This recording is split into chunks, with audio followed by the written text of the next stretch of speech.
She never imagined 3 simple words would unlock a secret that would transform her life forever. A billionaire, hiding in plain sight. A waitress who refused to bow. And one toxic workplace where the truth was about to serve up the most unexpected twist of all. Before we begin, please subscribe to our channel and hit that notification bell. Stay with me until the very end, because what happens next will leave you speechless. Drop a comment telling me what city you're watching from. I want to see just how far Maya's story travels. The coffee cup trembled in his hand. 3 words. That's all it took. You look exhausted. Daniel Carter's eyes snapped up. The waitress stood before him, warm brown eyes studying him with surprising intensity. Her name tag read, Maya Jensen, against a faded burgundy apron. But it wasn't the apron he noticed, it was the light in her eyes. A spark of humanity in a room suffocating under invisible weight. Yeah, Maya smiled. You've got that corporate zombie look. Coffee helps, but it's not a cure. Despite himself, Daniel's mouth twitched. Maybe I like being a zombie. Nobody likes being a zombie. Trust me, I've served enough of them to know. She walked away, her movements fluid and confident. While every other server in the Rosewood Bistro moved like frightened prey, Maya glided like she'd never learned fear. But she should have been afraid. Because the predator was watching. Daniel shifted in his seat, cataloging everything. The cracked leather booths, the flickering Edison bulbs, the water-stained ceiling. This restaurant was his, now the latest acquisition in his portfolio of struggling businesses. The spreadsheets hadn't told him about the invisible cancer eating this place from the inside. That's why he was here, disguised as just another customer, watching a disaster unfold in real time.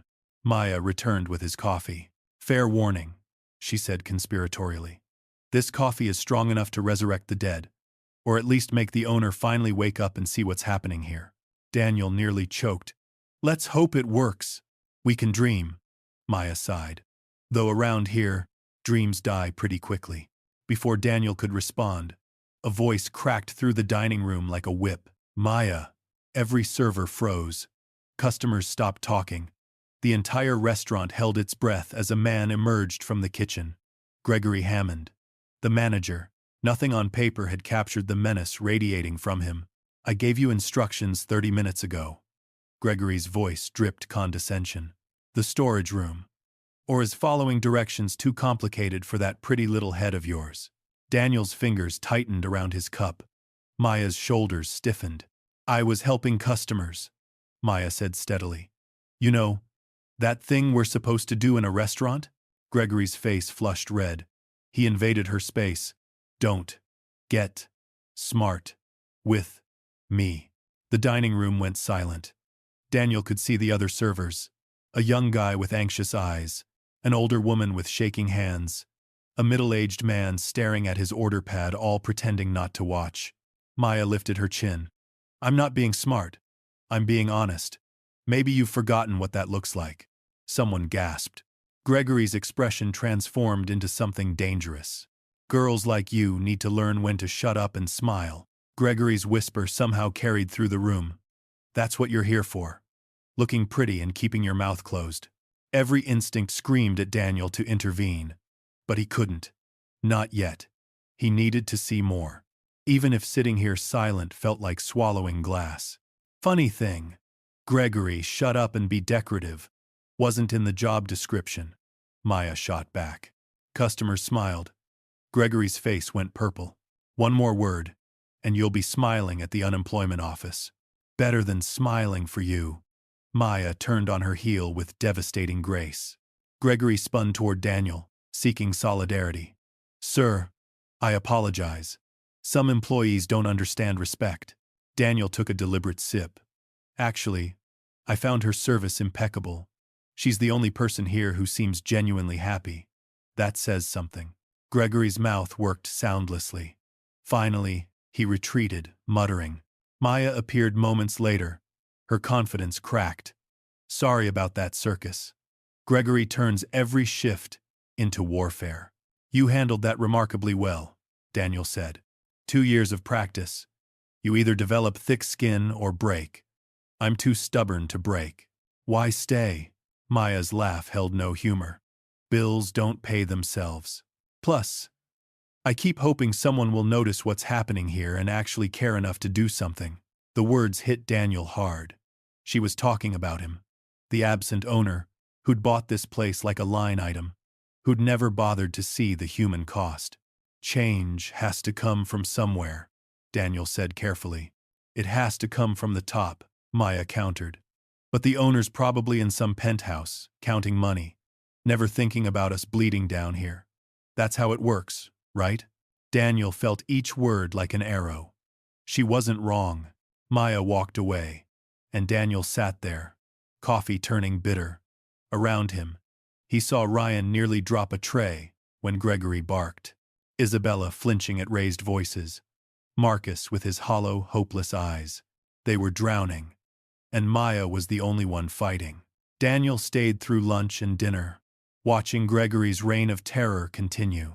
He saw the manager pocket tips, watched him berate Marcus unfairly, observed him corner Isabella inappropriately.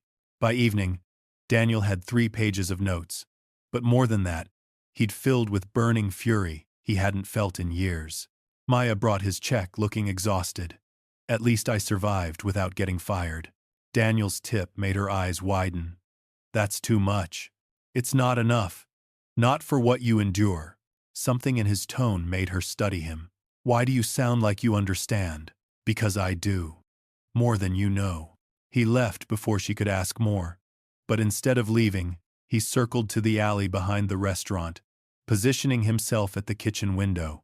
What he witnessed in the next 30 minutes made his blood boil. Gregory gathered the servers like school children and proceeded to destroy them one by one. You're too old for this job, he told Isabella, who cried silently. Maybe if you weren't so stupid, he said to Marcus, who stared at the floor. You need to lose weight, he informed Ryan, whose face flushed with shame. Then he turned to Maya. You think you're special? You're nothing. A dime a dozen waitress with a smart mouth. I could replace you tomorrow with someone younger, prettier, and more obedient. Maya's chin raised in defiance, though her hands shook. I run this restaurant, Gregory hissed. I decide everything. And right now, I'm deciding you need to learn respect, or I'll make your life so miserable, you'll beg me to fire you. I won't beg you for anything, Maya said steadily. We'll see. Gregory's smile was cruel. That's when Daniel made his decision. He'd seen enough. He walked back through the front door as Gregory dismissed the staff. The manager's face registered surprise, then suspicion. We're closed. I know, Daniel said calmly. I'm not here for food. He pulled out his phone, showing Gregory a document. Your employment at the Rosewood Bistro has been terminated, effective immediately. Gregory's face cycled through confusion, disbelief, anger. You can't fire me. Who the hell are you? Daniel Carter, the owner of this establishment. The man who's been watching you terrorize my staff for 12 hours. Color drained from Gregory's face. Behind him, the servers froze. Maya, Isabella, Marcus, Ryan, all staring like they were witnessing the impossible. This is a mistake, Gregory sputtered. They need discipline. Without me, without you, they'll finally breathe. Daniel cut him off. I've documented everything. Wage theft, harassment, hostile work environment. Should I continue? Gregory's expression hardened. I'll sue. You'll leave. Now.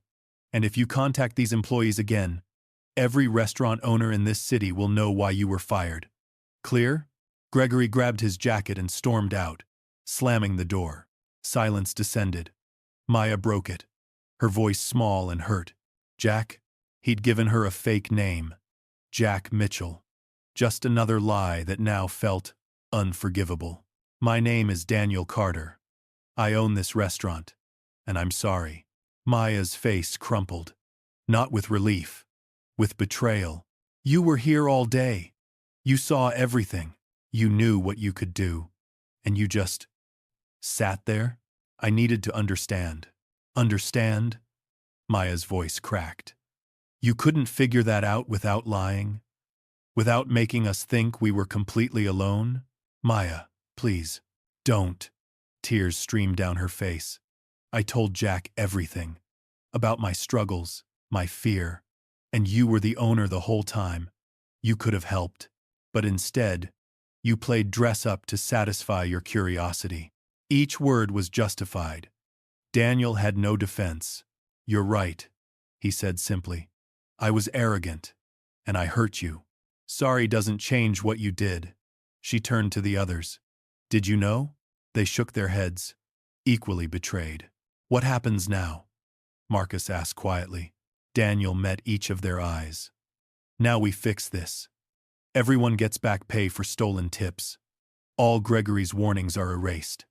We're hiring a new manager who'll treat you with respect. And everyone who stays gets a raise, better benefits, and a voice in how this place runs. Isabella cried harder. Ryan looked stunned. Marcus nodded slowly. But Maya was backing toward the door. I can't do this. I can't be here. Maya, wait. No. You lied. You watched me struggle. You let me believe I was talking to someone who understood powerlessness. And the whole time you held all the power. That's not something I forgive, because you're handing out apologies and money. She grabbed her purse and ran. Daniel stood there, surrounded by people he'd liberated, feeling more powerless than ever. He'd won the battle, but he'd lost something infinitely more valuable. 2 hours later, he found her on a park bench, tears on her cheeks glowing in streetlight. She looked up, and the pain in her eyes nearly made him leave. I don't want to hear it. I know. But you deserve the truth. He sat at the opposite end, giving her space. I'm Daniel Carter. I inherited wealth I didn't earn, and spent a decade buying struggling businesses. I'm good with numbers, terrible with people. I bought the Rosewood 6 weeks ago without visiting because it was undervalued. Maya didn't respond, but she didn't leave. The numbers didn't make sense. High turnover, complaints, but glowing reviews for Gregory. So I investigated. I should have come as the owner, but I was afraid you'd tell me what I wanted to hear instead of the truth. So you lied instead. Yes, and that was wrong. Daniel leaned forward. But the conversations we had, the friendship that was real. How can it be real if it was built on lies? Because the person I was with you was more honest than I've been in years. When you called me exhausted and stood up to Gregory with more courage than I've shown in my career, I remembered what it feels like to connect without walls and power dynamics. You had all the power. I know. And I abused it. But every conversation, every laugh, every moment I said you were remarkable, that was true. You're the most courageous person I've met. Maya was quiet. A couple walked past with their dog. A car alarm went off and stopped. I told Jack I was behind on rent, Maya said softly. Skipping meals. And Daniel Carter sat there knowing he could fix everything. Would you have wanted me to? No. I would have hated you for it. Then what should I have done? Been honest. Given me the choice. Maybe I would have been guarded, but it would have been my choice. You're right. I can't take back that choice. But I'm asking for a new one. Maya waited. The Rosewood needs complete transformation. I can hire consultants, or I can listen to the person who knows what it needs. The person who lived it, survived it, kept her humanity intact. What are you saying? I'm offering you a partnership. Real power, real say in decisions. Help me make this place what it should be. Where people are valued, where someone like Gregory can never thrive. Why would I work with someone who lied? Because you know I genuinely care now. Because you care about Isabella, Marcus, Ryan. Because you're the only one who can make sure this transformation is real. If I do this. And that's a huge if. Complete transparency. No more secrets. Agreed. Everyone gets back pay immediately. Already happening. We promote from within. We build a culture where speaking up is encouraged. Yes. All of it. Maya studied him. I'm still furious. I know. And I don't trust you. I understand. But, she breathed shakily, I believe you want to do better. The people at that restaurant deserve someone who knows what they've been through. So I'll help. Not because I've forgiven you. Because this is bigger than us. Relief flooded Daniel. Thank you. Don't thank me yet. You're about to learn how demanding I can be when I have power. Despite everything, Daniel smiled. She'd given him a second chance he didn't deserve. Now he had to prove he was worthy. 3 weeks later, the Rosewood reopened. Same walls, same lights, but everything else transformed. Gregory's reign ended with a reckoning. Every stolen tip returned. Every warning erased. Every silenced voice given permission to speak. At the center stood Maya Jensen, no longer in a burgundy apron but wearing a role she'd never imagined. Not owner, not manager, but the conscience of a place learning to be better. She and Daniel worked together, an odd partnership built on broken trust, slowly rebuilding through action. He brought resources. She brought empathy and understanding of real change. They argued constantly about policies, priorities, pace, but they argued honestly, committed to the same goal. And somewhere in those arguments, those long nights and early mornings, something shifted. The betrayal didn't disappear. Maya's anger didn't evaporate, but it evolved. Because she saw him change, saw him listen, saw him value her insights, saw him apologize to a server for interrupting a small thing Gregory never would have done. But it meant everything. And Daniel saw her bloom, saw her confidence grow, saw her joy return, saw her, late one night, smile at him with something that looked almost like forgiveness. "What?" he asked, just thinking that maybe, sometimes, people can actually change. "Is that what you think?" Maya considered seriously. "I think you're trying, and that's more than most people do." It wasn't forgiveness. Not entirely. But it was something.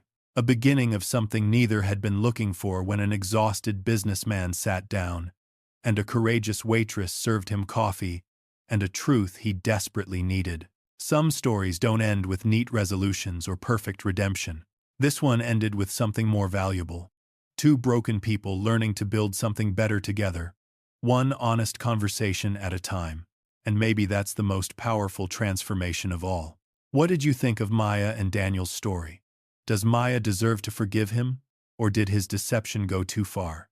Leave your thoughts in the comments and rate this story from 0 to 10. Subscribe and turn on notifications so you never miss our emotional stories. And check out more powerful tales of courage right here. Thank you for watching, and remember your voice matters, just like Maya's did.